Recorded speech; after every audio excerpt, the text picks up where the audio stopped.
Hey guys, it's Brodie Kern here, and today I'm going to be talking to you about peak performance and understanding what that means for you.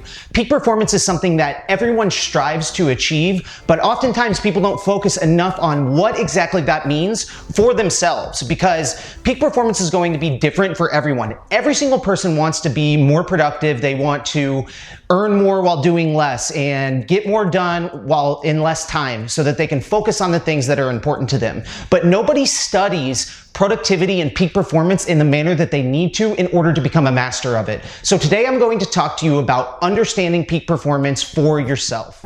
Yeah, I've been saying I was rich since I was broke. It's a state of mind, you gotta know.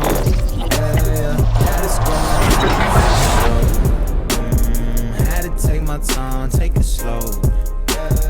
Always felt myself. Now, almost all great intellectual and creative performers follow a three-step process: immersion, incubation, and insight. And I'm going to talk to you guys about these three things and why they are so important. So the first one that I want to talk about is immersion. Now, immersion is so important because this is deep focus on your work. You have to focus on focusing, not necessarily focus on the work. You guys are all competent in your spaces. You know what you're doing, but the problem is focus. You need to be able to understand how to focus effectively so that you can get the task done. Now, let's talk about incubation. This is getting serious rest. I want you guys to think about this. The right combination of stress and rest creates growth. If you have too much of one or the other, you are not going to grow in your business, in your productivity as a person. This is such a great formula to bring yourself back to when you're either too stressed out or feeling a lack of direction. Because the rest with the stress, that is where the growth happens. You have to understand the balance. Like for me, I am very, very guilty of just overworking myself, just going hard, because I know that when I work, a good thing is going to happen. But then what I seem to not understand sometimes is that the rest is also super important, because I know that I can just push myself and fucking grind. But what I don't realize is that I am producing a less quality outcome than if I was to rest and then focus 100% on what I'm doing, because I start to lose momentum and I start to lose decision-making power whenever I do so. Now, the last thing that I want to talk about is insights. Now, this is time for creativity, new ideas, aha moments, and the true growth and planning that you need in order to become a peak performer. So one thing that I like to do during my insight period is I really like to get my creative brain activated. So, I have to totally detach from work and I have to do something that allows me to express my creativity. So especially when I'm encountering like a content block, and you see people who make videos or writers talk about this, they often run into blocks because they're thinking too hard and they have their logical brain focusing whenever they need their creative brain. So what I like to do is I like to find something that activates my creative brain in another manner. So first I'll start it off with a meditation and just kind of let my mind be, right? But then one thing that I always liked to do as a child, it was sketch. And oftentimes now I'll pull out a piece of paper and just sketch some dumb shit, right? I'll just make whatever comes to mind at that time and I'll just finish a sketch. But what is funny is how once that creative brain gets activated, so like mid-time during my sketch, oftentimes I don't even finish them. But what happens is my video idea or my post idea or whatever I needed to do that I was having that block on always comes to me during that time because I've activated my creative brain. Now, I've got a couple of statistics here for you guys. What I want you to think about is avoiding decision fatigue.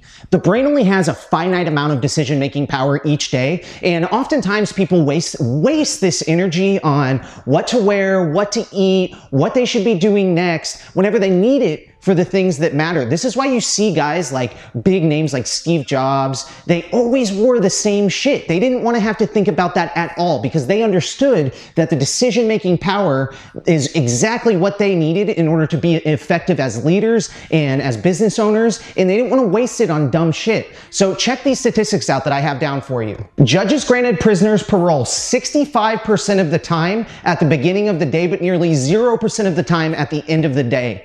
Think about what this means. And judges, they're not even understanding why this is happening and what effect that is having on someone's life. And you just look at the raw data, like sure, every judge is going to try to make the best decision possible for that inmate or whatever. But what they don't understand is that they don't have the power to make those decisions at the end of the day. And they're doing a disservice to the people who they serve. And I want you to think about this in your business. Like, what if you were making the wrong decision at the end of the day because you have used up all your decision-making power? It is just absolutely a crazy statistic to think about. Whenever it all made sense to me as soon as I read that. Now listen to this one. Physicians make significantly more prescribing errors as the day wears on. Now this is so important because you've looked at things and you know, addiction is very, very close to my heart. So for this, when I read this, it absolutely pissed me off because then you're looking at a physician who has to either prescribe some pain meds or not prescribe some pain meds or prescribe a narcotic or a non-narcotic pain med. And at the end of the day, they just start swiping away on scripts and they don't have the decision-making power to really make an accurate and educated decision on what they need to do for that client.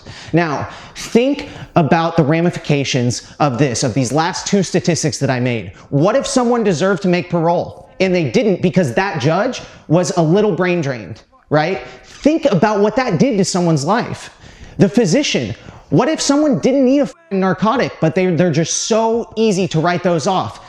We all know how that spirals. I've seen it in my life. You've heard me talk about it. It is just so important to make those decisions with clarity. Now, these might seem like extreme examples, but I want you to take a minute to really think about what this would mean for you in your life, in your business. What kind of hard decisions do you have to make? And are you in the right place to make those at the time that you make them? You know, it is important to really look at this because now, like whenever I started to understand this concept, anything that was super important, I scheduled at the beginning of the day. Any just operational dumb shit, that's all at the end of the day because I know that I can make that stuff, you know, I don't want to say on autopilot, but almost on autopilot. And I know that I'm not going to make the wrong decision there in the end of the day because what I'm doing is all cookie cutter activities.